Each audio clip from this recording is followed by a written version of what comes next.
harmonia, de serenidade,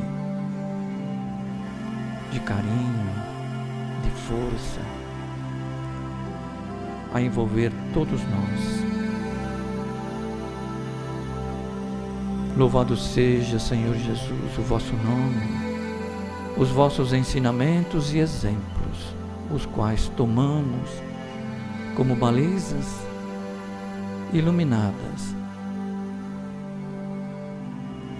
para sinalizar, iluminar o caminho do nosso processo de evolução. Abençoa, Senhor, o nosso propósito. Aqui estamos com o objetivo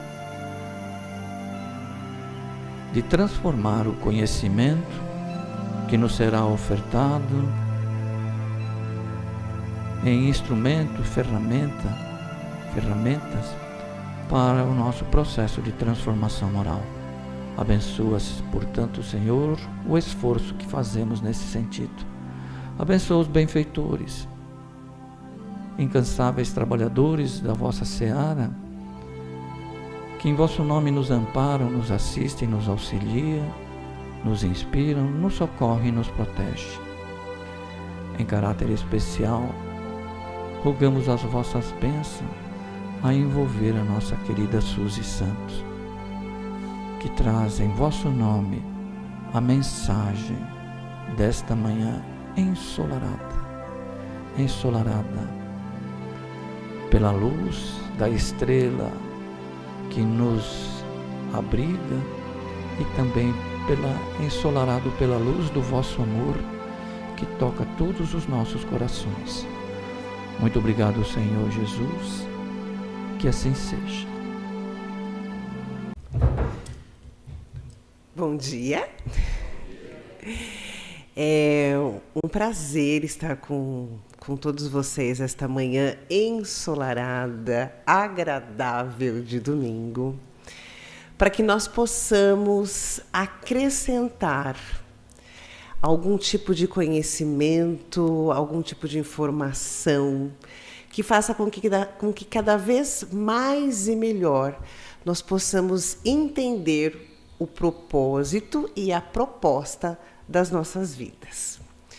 O amigo brinca, né, com essa questão da concorrência. A Rosa, que está aqui na sala ao lado, faz o trabalho de Joana de Ângeles como autoconhecimento, e eu, como amiga e irmã de alma dela, partilho da mesma questão, partilho do mesmo simbolismo e do mesmo significado.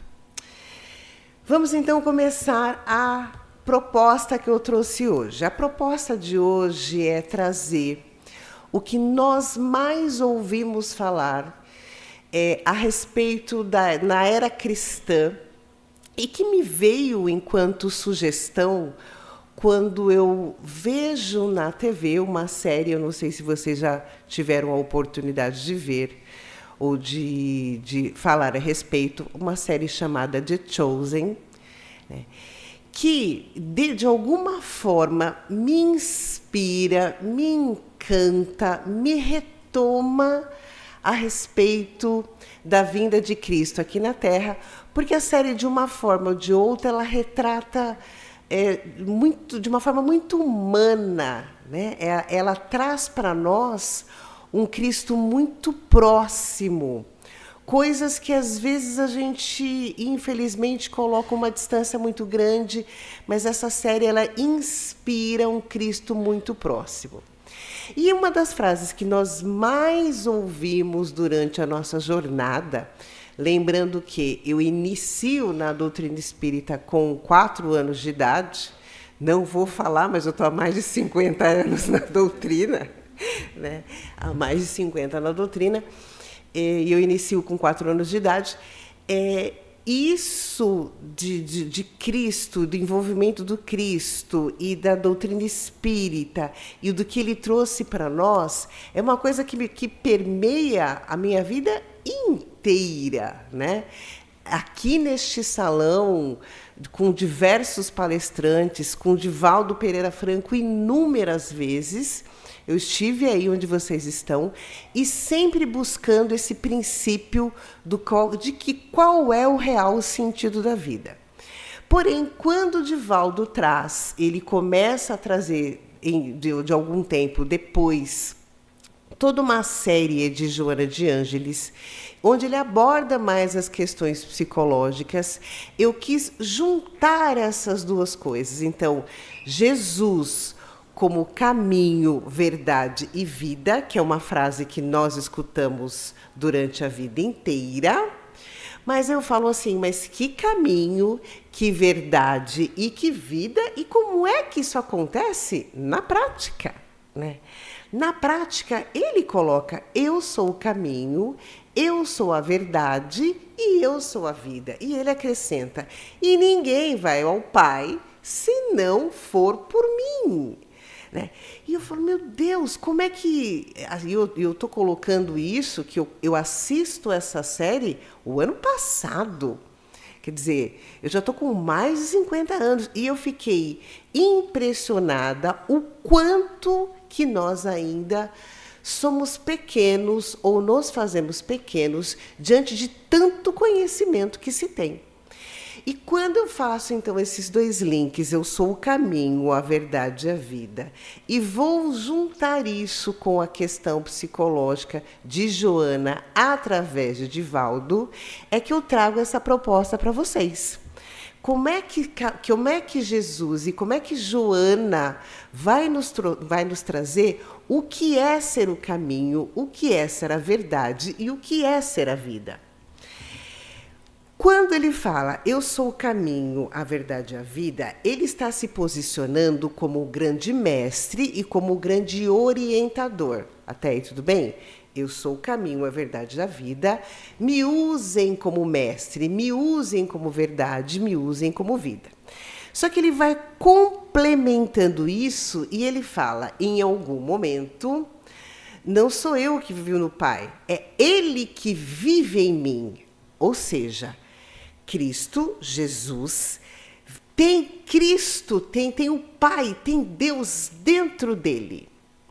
E aí eu começo a fazer essas interligações e falo, peraí, então quando ele vem à Terra, quando ele vem trazer a abordagem dele, quando ele vem nos mostrar o caminho, ele está dizendo, eu carrego o Pai em mim, eu carrego o que há de divino em mim.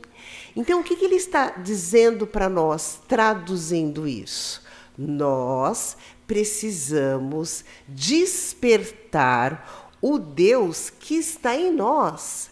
Essa conexão com a divindade que, num primeiro momento da nossa vida ou da nossa história, ela é colocada como se fosse externa a nós. Então, vá buscar Deus ou no centro espírita, vá buscar Deus na igreja, vá buscar Deus, vá buscar Deus externamente. Nós vamos entender que ele traz, Deus até está externamente, mas quando Joana vem, ela reafirma, vá buscar Deus dentro de você, vá buscar Deus dentro do seu eu, vá buscar Deus olhando para si mesmo, porque é aí que você vai despertar o divino que existe em nós. Nós somos representantes da divindade. Eu não sei como é que a gente não consegue pensar nisso. Cada um de nós, somos representantes de algo divino.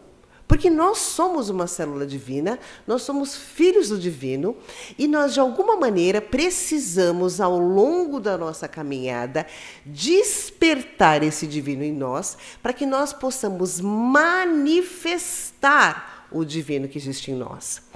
O que de fato, de alguma forma, nós manifestamos a grande maioria do tempo? Nós despertamos a nossa parte mais instintiva, mais animal, mais egoísta, né? Mais narcisista, mais egóica, do ponto de vista presença, do ponto de vista conquista. E aí, de alguma forma, nós nos perdemos nesse mundo e em todas as configurações que o mundo acaba nos trazendo, nós nos desconectamos do principal, que é despertar o divino em nós. Se mestre é o exemplo e ele carrega o divino nele, para que nós possamos segui-lo, nós precisamos despertar o divino em nós.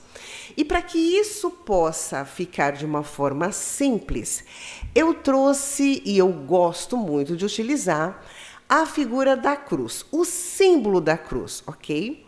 Se você pegar a cruz como símbolo, ela é uma linha, ela é uma linha horizontal, tudo bem? É uma linha horizontal e é uma linha vertical, certo? E em um ponto se cruza o que é horizonte e o que é céu e terra. O que nós somos de fato? Nós somos a ponte, o ponto exatamente onde se cruza o céu, ou seja, o divino na terra, e o horizonte, ou seja, as nossas provas, as nossas expiações, a nossa família, os nossos amigos, os nossos deveres operacionais enquanto estamos aqui. Então, nós somos exatamente a interligação entre o céu e a terra, o céu e a terra e as coisas do mundo, porque é aqui que está o nosso campo de aprendizado. Quando nós entendemos que nós somos o ponto onde se cruza o horizonte com a verticalidade, nós precisamos sim estar no mundo, como ele disse, sem ser do mundo. Porém, a vida, o cotidiano, faz com que a gente esqueça da verticalidade e a gente fique na horizontalidade. De que forma que a gente se esquece dessa conexão com a espiritualidade, com essa conexão com a religiosidade, dessa conexão com o nosso principal propósito e vamos vivendo a vida como ela é, cheio das demandas que ela tem e vamos de alguma maneira nos perdendo. Então, quando Cristo ele fala, desperte o Cristo que vive, desperte o Cristo que vive em você, e ele coloca como primeira fase, eu sou o caminho. Então, ele está dizendo de uma forma muito simples, de uma jornada interior. Eu sou o caminho.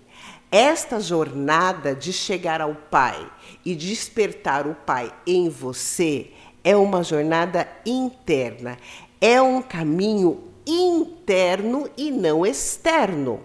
Só que o mundo é bonito, o mundo é belo, o mundo é incrível, o mundo é fantasioso e a gente vai buscar o Deus externo.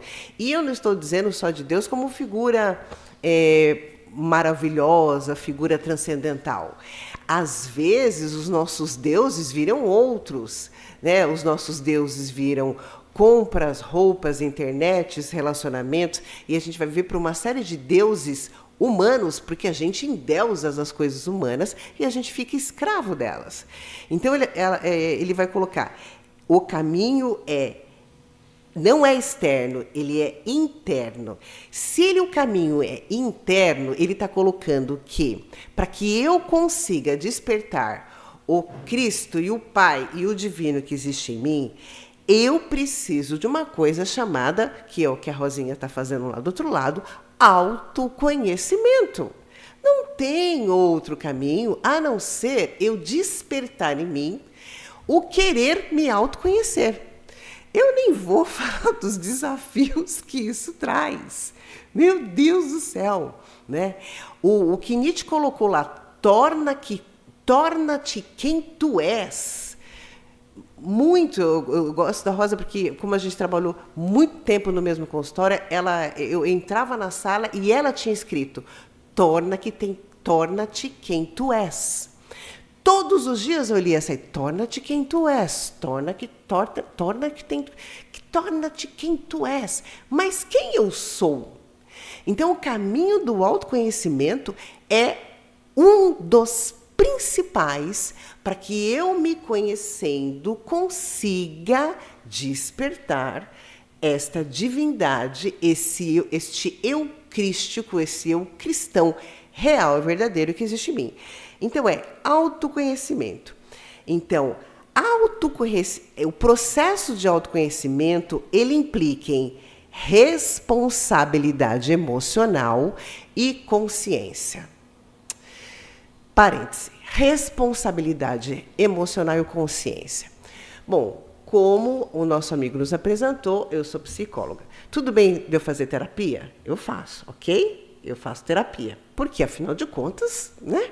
Também sou pessoa humana e gente. E nessa última sessão, que calhou de ser essa semana, ela pergunta para mim, Suzy, por que você não atende criança? Aí eu expliquei para ela os motivos pelo qual eu não atendi a criança. Mas quando eu estou falando com ela, eu falei, para. Eu atendo criança sim. Eu atendo criança de 20, eu atendo criança de 30, eu atendo criança de 40, eu atendo criança de 50, eu atendo criança de 60, eu atendo criança de 60, 70, eu atendo criança de 80. Eu falei para ela, desculpa, eu errei, eu atendo crianças. Quando a Joana coloca aqui, responsabilidade emocional e consciência, ali eu entendi que eu atendia crianças, porque de alguma forma nós nos infantilizamos. Então existe ainda em nós um pensamento ainda muito infantil. Vou pegar Divaldo. Divaldo tem, num trechinho das suas inúmeras palestras, dizendo assim, nós nascemos para amar, não para sermos amados. Você veio para aprender a amar e não para ser amado. E quando ele traz isso, está no trecho aí, vocês podem buscar na internet, enquanto seres humanos, enquanto nós buscamos na nossa vida freneticamente uma necessidade de sermos amados incondicionalmente, então nós queremos ser amados por papai, por mamãe, pelo chefe, pelo irmão, pela irmã, pelo vizinho, não sei, a gente só quer ser amado. Nós queremos ser amados, nós queremos ser entendidos, nós queremos ser compreendidos, não é isso? A gente quer que as pessoas olhem para nós e adivinhem o que é que nós estamos passando e a gente não precisa nem perguntar. E este modelo operacional de pensamento é um modelo infantil. Eu tenho um netinho de 2 anos e 7 meses agora, e ele quer ser amado, ele quer atenção total para ele quer tudo para ele, tudo é meu. E eu falei, caramba, olha aí, muito de nós para nessa fase aí de 2, 3 anos, 4, 5 anos, querendo que o mundo nos ame. Sendo que a responsabilidade emocional não é sobre ser amado, é sobre aprender a amar. Amar quem? Amar a Deus sobre todas as coisas e ao próximo como a si mesmo. Então, o teu trabalho é com você. O teu trabalho não é cobrar dos outros, mas nós infantilizamos, nós vivemos cobrando isso dos outros. Como nós não nos autoconhecemos, porque isso não é muito confortável, então a gente fica, você precisa me amar, você precisa me entender, você que não entendeu, e aí por vai. Então, esse caminho significa tomar uma decisão de olhar para si e enfrentar as suas sombras na linguagem junguiana e o amadurecer. E o que é o amadurecer? Como é que a gente divide criança de adulto em 2 frases? Criança, não fui eu. Não fui eu, foi você, a culpa é sua, né?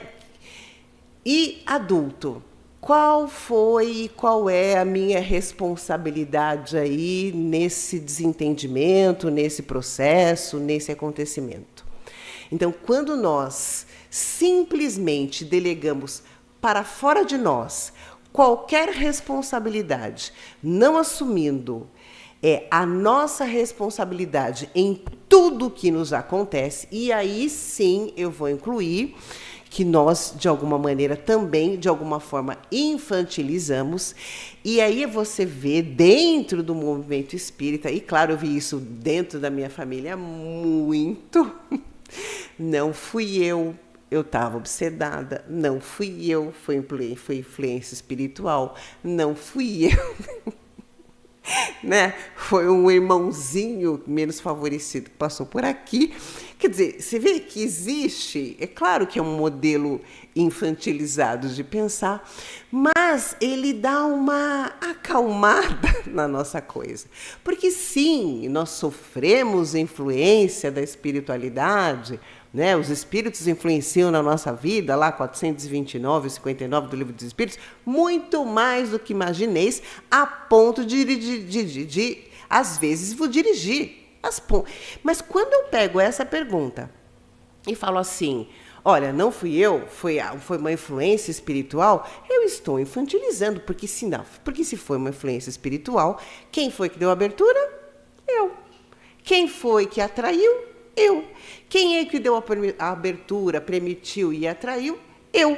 Então, sim, olhar para o eu, ter o autoconhecimento e assumir as responsabilidades, esse é o caminho, ok? Então, eu sou o caminho. Verdade sobre si mesmo, que vem através do autoconhecimento. Quando ele fala, eu sou a verdade, é a verdade do ser. Não é uma verdade moral e religiosa, mas é uma verdade existencial, que vai ampliar o aspecto pelo qual nós precisamos olhar a vida.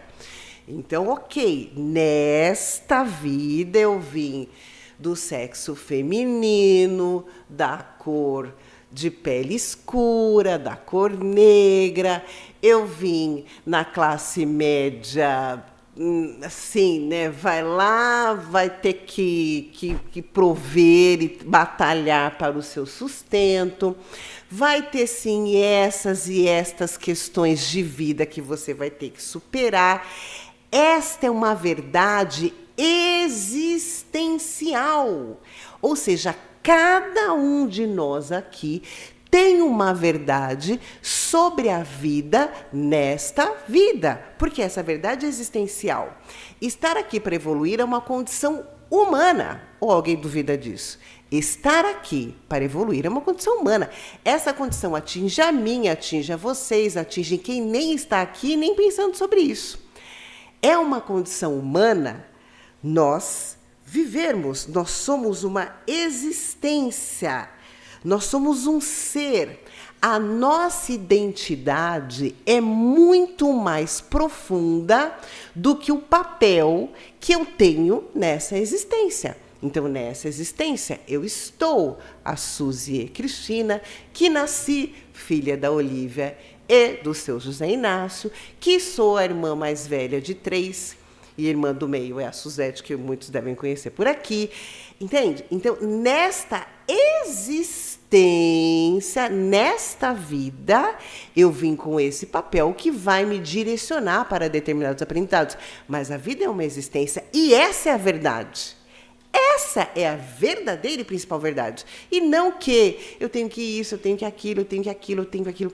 Qual é a minha verdade? A minha verdade é que enquanto ser existente, a vida vai me proporcionar, e para cada um de nós, de forma diferente, propostas diferentes de vida. Voltando, torna-te quem tu és, ok? Se eu chegar aqui com uma semente de uma figueira, a semente de uma figueira, isso representa a árvore? Sim ou não? A semente da figueira representa a árvore figueira? Representa. A semente representa. Mas a semente é árvore? Não. A semente não é árvore, mas ela representa. Nós somos representantes do eu divino. Mas nós somos? Não. Da semente para a árvore se tornar figueira há um caminho longo. Porém, ela é figueira. O papel dela é dar figo. O meu amigo aqui de baixo pode ser de abacaxi. O outro ali pode ser de laranja. O outro ali pode ser de abacate. O outro ali atrás, tadinho, não é nem fruta. Está no ramo das leguminosas. Cada um de nós veio para uma determinada experiência com um determinado propósito e quando a gente encontra isso, nós encontramos o nosso ser existencial. Com isso, uma coisa muito simples para de acontecer, que é uma coisa bendita, para não falar muito chata, que é chamada comparação. Sofremos demais por comparação. O nível de sofrimento emocional e psicológico por comparação é imenso, porque eu quero comparar um abacaxi com um abacate, com uma flor. Um nasceu para ser uma flor, e a gente fica se comparando aos outros e se perde da existência. A minha existência não foi para ser uma rosa. A minha existência foi para ser uma couve-flor. Somos semelhantes só no nome. Eu sou uma couve-flor e ela é uma flor. A gente sofre muito por comparação. Então, quando nós encontramos a nossa verdade, a minha verdade, a nossa, cada um de nós tem uma. Quando eu encontro a minha verdade, aí eu encontro onde a divindade vai se manifestar através de mim. Então, quando a divindade ela é um abacate, ela dá o melhor do abacate que ela pode ser. Quando a divindade é uma flor, ela vai dar o seu perfume e a sua cor.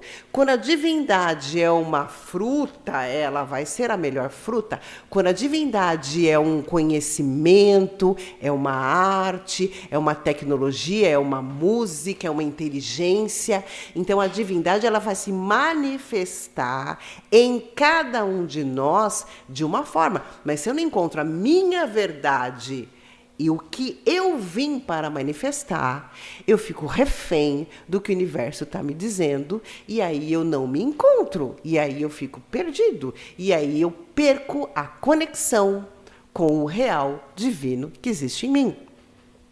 Então, a verdade é o encontro com quem eu realmente sou, sem distorções, ok? Que lindo bailarino, a bailarina, mas eu não nasci para isso, né? Não foi para dançar. Eu não tenho o biotipo físico, eu não tenho as qualificações, eu não tenho inteligência corporal e nem vou desenvolver, porque eu vou perder muito tempo fazendo isso. Então, a verdade é nós encontrarmos com quem nós realmente somos, sem distorcer os fatos. Essa é a verdade. E é assim que o meu divino vai se manifestar. Às vezes, o divino se manifesta nas mãos de uma belíssima cozinheira.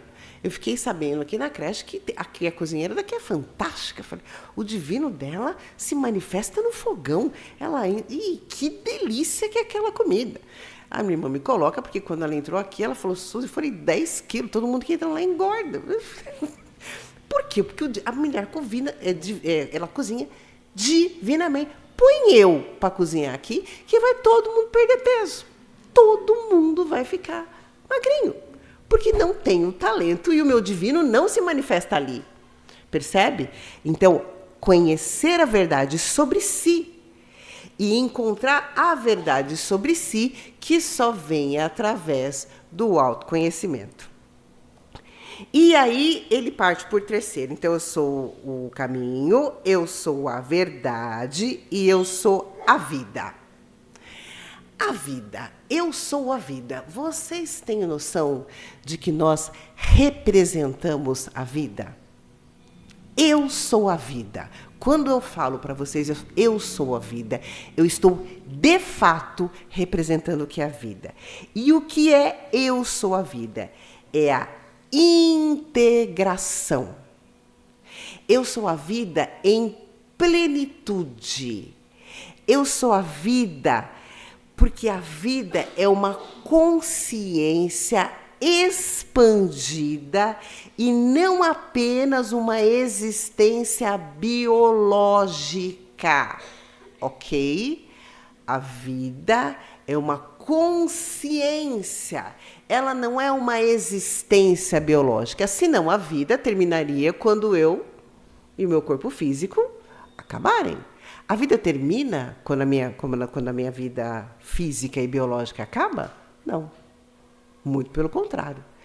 Está aí as questões reencarnacionistas que sabem que a gente tem muitas vidas, uma só existência, ou muita existência, uma só vida. Vocês podem aí meditar sobre isso de trás para frente, de frente para trás. Esta é uma vida que eu tenho, mas a vida é muito mais do que a minha vida biológica. A vida é existencial. Então, eu não tenho que fazer algo de bom, de bem ou de belo só porque eu quero uma vaga no nosso lar ou, no mínimo, escapar do inferno. É muito mais do que isso. A minha existência enquanto ser humano, ela vai ajudar a existência da humanidade.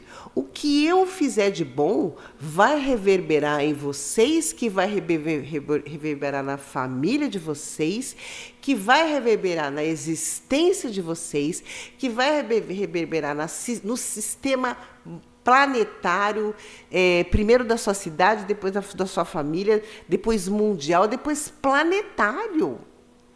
Então, nós somos uma célula que vai influenciar no cosmos, no universo. Então, nós somos muito pequenos, mas nós não somos pouca coisa. E quando a gente traz esse sentido, essa noção de vida para a nossa vida, nós paramos de nos apegar a bobagens infantis. É muito cuidado com isso. Bobagens infantis.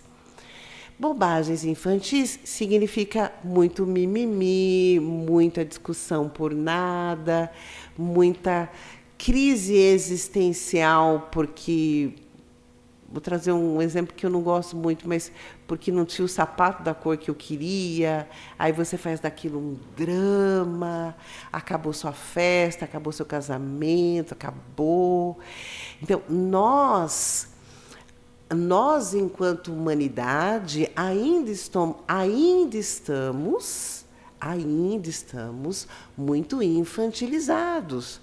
Ainda queremos, como o Divaldo coloca, muito mais ser amados do que aprender a amar, muito mais sermos compreendidos do que compreender. E isso ainda é uma atitude infantilizada do que eu quero para mim e não do que eu quero doar. E quando você tem esta noção de que você é muito mais do que uma vida biológica, você vai surgindo, vai se formando em nós uma integração entre sentir, pensar e agir, ok? Nós pensamos de uma forma, sentimos de outra e agimos de outra. Geralmente, nós não somos coerentes. Geralmente, nós estamos aqui, mas estamos preocupados se vai ter o frango ou não na padaria depois que eu sair daqui, porque eu vou sair quase 11 horas, né? E eu vou chegar lá, vai estar uma fila enorme. O frango, será que vai ter? Geralmente, a nossa qualidade de presença é falha. Nós estamos aqui pensando no daqui a pouco, ou no amanhã, ou na próxima terça. A nossa qualidade de presença é de fato que a vida, eu estar aqui, agora e pleno. Então, quando ele fala, eu sou a vida, ele, enquanto Cristo, está dizendo, eu penso, eu sinto e eu ajo com presença, conexão e sentido. Ai, que lindo! Quando eu crescer, eu quero ser assim. Eu quero pensar, sentir e agir com qualidade de presença, com conexão. Então, estou conectada verticalmente e eu estou dando sentido horizontalmente. Aí eu estou, de fato, sabendo o que é vida e vivendo, como eu deveria viver. Então, esta frase, eu sou o caminho, eu sou a verdade, eu sou a vida, segundo a leitura de Joana de Ângeles, representa o nosso processo terapêutico completo. Se nós sairmos daqui pensando, eu preciso ser o caminho, eu preciso ser a verdade, eu preciso ser a vida, e isso eu preciso encontrar dentro de mim, através do autoconhecimento, ou seja, do refletir. Os outros são reflexo meu, eu sou reflexo dos outros, do refletir. Pense, reflita a respeito de suas ações, dos seus atos, dos seus sentimentos. Por que eu estou pensando de um jeito, estou sentindo de outro e estou agindo de outro? O que está incongruente? O que não está fazendo sentido? Então, caminho é iniciar uma jornada de autoconhecimento. Autoconhecimento real. Autoconhecimento verdadeiro. Autoconhecimento onde eu vou encarar aspectos em mim que eu não gosto. Sendo muito curta e breve no exemplo pessoal, eu sempre me considerei uma mulher corajosa, forte, que enfrenta os próprios medos, e, acima de tudo, eu sempre me considerei muito preocupada com o ser humano e generosa. Certa ocasião, eu estava no consultório junto com a Rosa, que está ali embaixo, mais uma cliente minha, mais uma cliente dela, entram 3 abelhas na porta. Eu vejo passar por debaixo da porta 3 abelhas. Eu falo, o que tem abelha aqui? Eu vejo, entra uma, entra 2, eu abro a porta para ver o que está acontecendo. Quando eu saio, da porta do consultório para a recepção, eu vejo um enxame de abelhas. Alguém derrubou uma árvore, esse enxame de abelha invade o consultório. Quando eu dei por mim, eu estava fora, na rua. A minha melhor amiga, que eu chamo de irmã, a minha cliente sentada na cadeira, a cliente dela sentada na cadeira, eu corri para a rua sem pensar naquelas pessoas que eu amo. Ali, eu falei, uau, Suzy, cadê a sua força? Cadê o seu vou salvar o mundo? Cadê a sua preocupação com o outro? Você foi extremamente Quando eu estava fora, que eu falei, meu Deus, a Rosa está lá dentro, entendeu? Meu Deus, a minha cliente, pensa no trauma que eu causei para aquela criatura, que está fazendo terapia até hoje, por causa da terapeuta dela, que largou lá sozinha com as abelhas. Entenderam? E eu achava que eu era uma pessoa, nossa, imagina, eu dou minha vida para salvar os outros. É esse tipo de autoconhecimento, é quando você encara que você não é tão boazinha quanto você imaginou que você fosse, e também não é tão má quanto você imaginou que você fosse, que você você é uma pessoa do bem, mas sermos uma pessoa do bem não significa que nós não temos o mal, e o oposto também, termos o mal em nós, não significa que a gente não possa vir desenvolver o bem. Então, é esse tipo de autoconhecimento onde eu tive que falar, nossa, o que é isso? Você imaginou que você fosse uma coisa, mas na hora que a coisa pegou, você mostrou quem era o verdadeiro ser que existia ali. Correto? É esse autoconhecimento que é se defrontar com a nossa verdade e integrar. Ok, hoje eu estou num processo que eu não sou a figueira ainda dando frutos, mas eu estou num processo de semente que, se eu regar muito bem e a terra for fértil, eu vou conseguir ser aquilo a que eu me propus ser nesta vida. E vida é alcançar transformação e plenitude emocional. O que é plenitude emocional, para a gente encerrar? Plenitude emocional não é ser boazinha, amorosa, simpática, feliz, alegre o tempo todo. Gente, pelo amor de Deus, isso não existe. Plenitude emocional é falar: meu Deus do céu, tire esse ser humano de perto daqui hoje, porque se eu pegar, eu mato. Porque eu não quero gastar o meu réu primário. Porque se eu pudesse, eu enforcaria. Porque, meu Deus, eu estou sendo tomada de uma mágoa e de uma raiva e de um ódio. Mas isso faz de mim um ser humano que ainda precisa gerenciar as emoções negativas, não ser reativo. Então, eu tenho que sentir aquela raiva, mas eu não posso ainda ser reativo, eu não vou reagir. Como é que eu vou pensar a respeito disso para não sair atirando em todo mundo? Eu vou contar uma coisa para vocês. Tem uma série que eu falei do The Chosen, né? Que é maravilhosa, é divina. Mas tem uma série chamada The Boys. Meu Deus do céu. É uma série de super-herói. São seres humanos que recebem poderes de heróis. Somos nós aqui, nós, seres humanos, não temos nada de divindade e nós recebemos poderes heróicos. É sobre isso a série. E aí, claro, eu fiquei meditando, porque dentro desses poderes que os humanos recebem, tinha um poder que era explodir cabeças.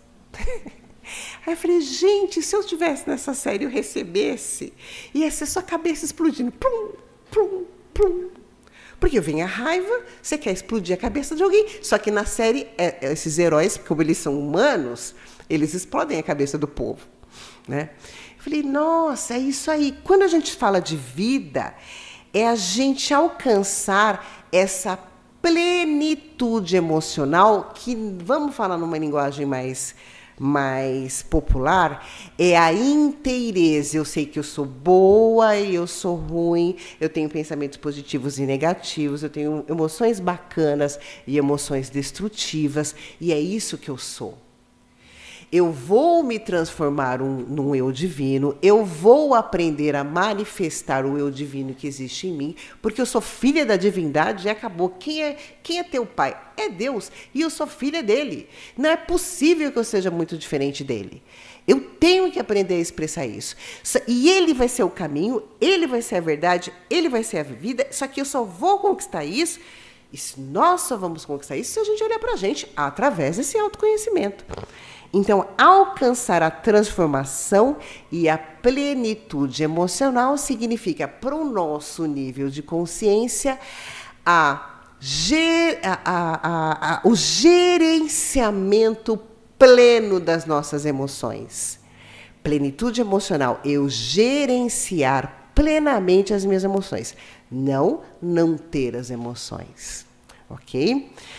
Então, nesse processo que Jung vai chamar de individuação, que nós vamos sair do ser da inconsciência para o ser consciente, vamos continuar em outras existências, em outras vidas. Viemos de vidas anteriores para ir quitar ou provar algumas questões, mas a vida precisa não ser só isso. Ela precisa ser um desenvolvimento e um amadurecimento emocional, para que a gente chegue no final desta encarnação, olhar para trás e falar: a minha vida foi uma vida que valeu a pena.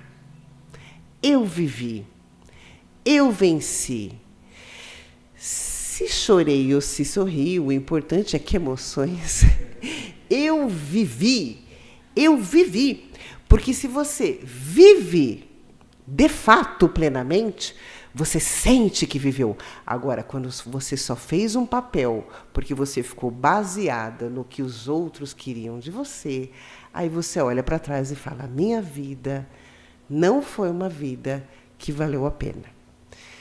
Esse é o meu recado para que vocês hoje possam sair daqui, refletir, se inspirar, porque a minha intenção é inspirá-los para que a nossa vida realmente seja uma vida plena de satisfação, sabedoria e desenvolvimento de amor para darmos, não mais uma dependência de só recebermos. Ok? Então, nesse momento, nós vamos fechando os nossos olhos, nos ajeitando na cadeira, vamos colocando numa postura de inteireza, para que nós possamos receber dos nossos amigos espirituais, dessa divindade representada por esses companheiros amigos, que nós possamos nos tornar, neste momento, receptáculos abertos, inteiros, plenos, presentes. Que nós possamos, Mestre, através da sua inspiração, nos tornarmos representantes da sua jornada aqui na Terra. Faça, Senhor, de cada um de nós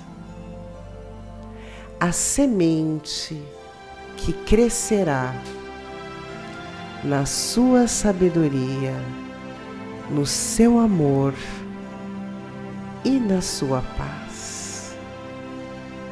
Mestre amado, nós te rogamos e te agradecemos por esta oportunidade desta vida, desta existência e desse momento.